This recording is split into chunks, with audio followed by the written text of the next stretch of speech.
2003, a year that will go down as legendary for Marquette basketball.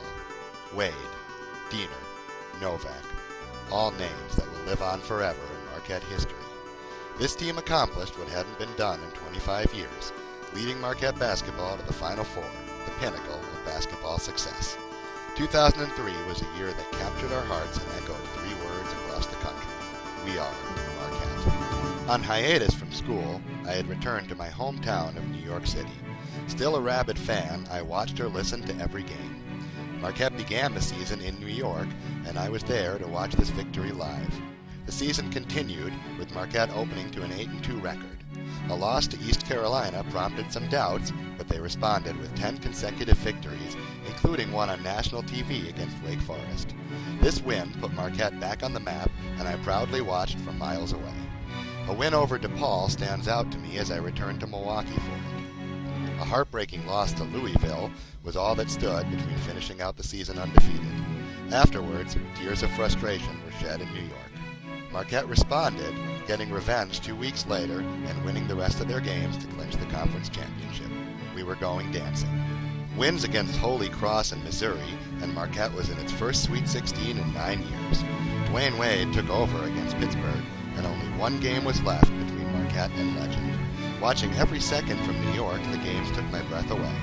I found myself wishing I was back in Milwaukee to be a part of this.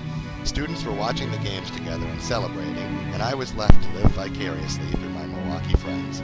The Elite Eight put us against Kentucky, the top team in the nation, with a Final Four at stake.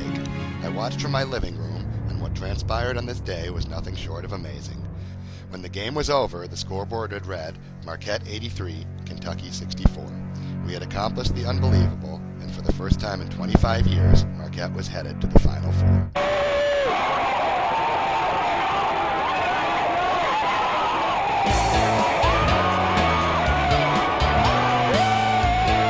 Glory days had come back to Marquette. As their predecessors had done, students ran down Wisconsin Avenue all the way to the lake. Streets had to be blocked off. It was a public party of giant proportions. I received several phone calls back in New York from those on the scene, and it seemed like a spectacle to behold. 1 week later, I found myself at a Manhattan bar designated as the official gathering place for local Marquette alumni to watch the big game. Sadly, the run came to an end at the hands of a seemingly unbeatable Kansas team, but 2003 left us with moments that we will never forget. We had thrown ourselves back to the days of Al McGuire, who led his Warriors to a national championship in 1977.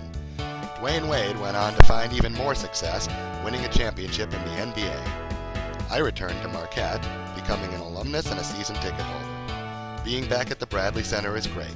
I will never forget, however, my New York season and the year Marquette basketball returned to glory.